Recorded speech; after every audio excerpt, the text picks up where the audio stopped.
քաղաքական ուժ չի, սոցիալիստական ուժ է, եթե չեմ սխալվում։ Հեղափոխական ընդ որում։ Իսկ վերածնվող Հայաստանը չգիտեմ։ Կլսենք ներկայացուցիչը կներկայացնի իրենք պահպանողական են թե չէ։ Շնորհակալություն հարգելի գործընկերներ, քննարկում ենք կոռուպցիայի կանխարգելման հանձնաժողովի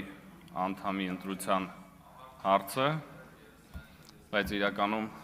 չենք քննարկում կոռուպցիայի կանխարգելման հանձնաժողովի անդամի ընտրության հարցը եւ ես գոնե կարճ փորձեմ անդրադառնալ օրակարգային թեմային։ Տիկին Ջուլհակյան,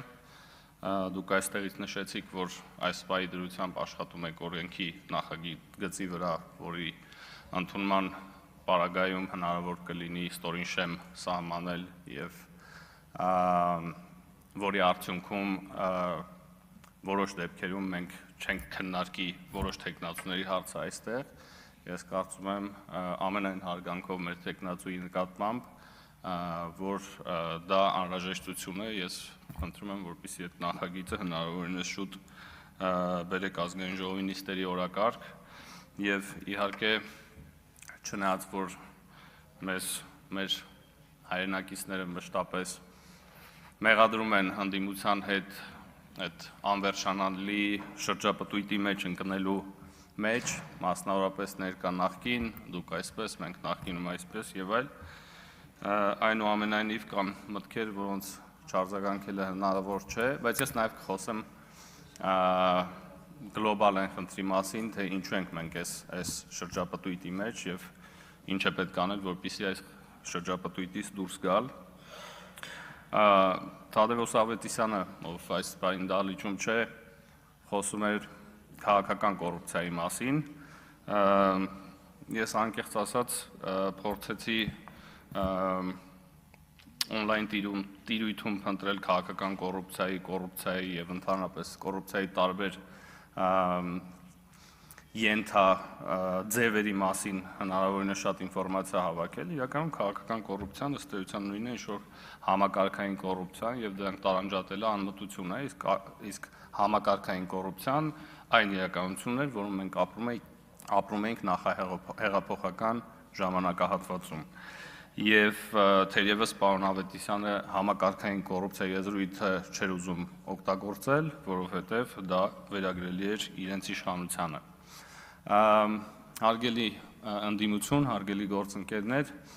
իհարկե ես բոլոր այն դրվագները, որտեղ կա ճշմարտություն, ես ընդհանրապես համապատասխան մարմինների ուշադրությունը հրավիրում եմ տիկին Աննա Գրիգորյանի ելույթին, պարոն Դանելյանի ելույթին եւ եթե կան այդտեղ դրվագներ, որտեղ պետք է իսկապես քրեական գնահատական տրվի կամ որևէ այլ մարմնի կողմից որևէ գնահատական տրվի, ես կարծում եմ, որ մեր համապատասխան մարմինները այս բովանդակությանը պետք է անդրադառնան, բայց հարգելի գործընկերներ, ես կարծում եմ այս շրջապտույտի մեջ ամեն անգամ մտնում ենք, այնուամենայնիվ պայմանավորված նրանով, թե դուք կամ ձեր քաղաքական ուժը կամ պայմանավորված ձեր քաղաքական ուժի ղեկավարով։ Իրականում ամեն ինչ շատ պարզ է, որովհետև դուք կարող եք իսկապես 10 րոպե ամբողջությամբ հիմնավոր ելույթներ ունենալ եւ կարող է ձեր ելույթի ամբողջը 100%-ը ճշմարտություն լինի, բայց տիկին Գրիգորյան, երբ դուք խոսում եք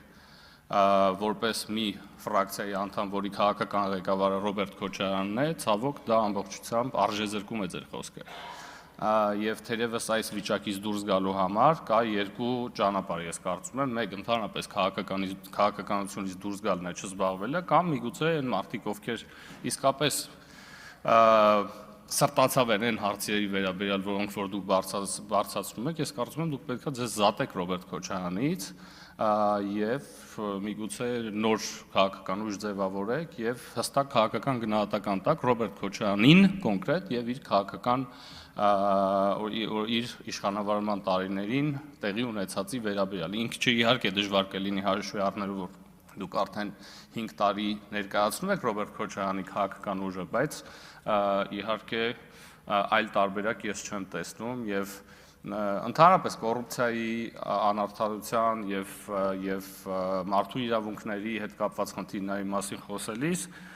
ես կարծում եմ պետք է այնուամենայնիվ դուք ձեր խմբակցության անդամ Ռոբերտ Քոչարյանի որդի Լևոն Քոչարյանին այդ հարցը տակ ասեք։ Հիմա Պարզա չէ, երբ որ մենք ամբողջ օրը խոսում ենք Լևոն Քոչարյանին վերագրվող $200 միլիոն մասին, այդ ֆոնին դուք գաք, ասում եմ, պայմանական ամեն ինչ ինչ որ դուք ասում եք ճշմարտացիություն է։ Այդ ֆոնին ձեր ասածը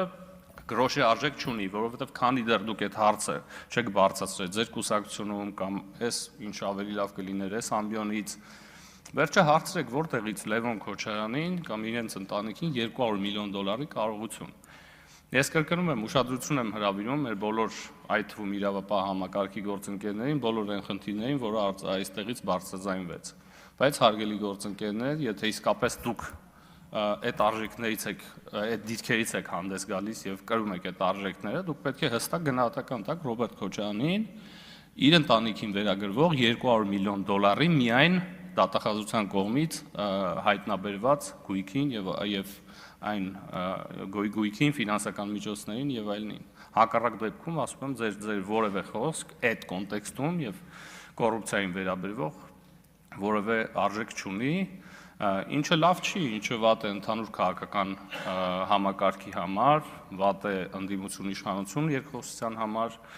եւ դրա այդ իրավիճակից ելքի ճանապարհը ես կարծում եմ ես նախանշեցի նույն միտքը շարունակելով Կարմիկ Դանիելյանն ասում է շնորհակալ եմ այն քաղաքական գործիչներից, ովքեր դիմացել են գայթակղությանը եւ չեն մտել կոռուպցիոն սկանդալների մեջ եւ չեն հայտնվել կոռուպցիոն սկանդալների մեջ։ Պարոն Դանիելյան, օրինակ այդ քաղաքական գործիչների թվում Ռոբերտ Քոչարյանը մտնում է կամ Լևոն Քոչարյանը։ Ես արդեն կխնդրեմ պատասխանեք որևէ պատեհառիթի եւ նաեւ այդ fake ընկալումները ձեր խոսույթների, որոնք իսկապես կապ ունեն կոնտեքստից, իսկ կոնտեքստը քիչ առաջ երկար արդեն նշեցի ինչումն է, նաև Ռոբերտ Քոչարյանի հետ փոխկապակցված այդ 5-րդ ալիքի, հեռուստաալիքի ռեպորտաժները երբ նայում ես, ես անկեղծորեն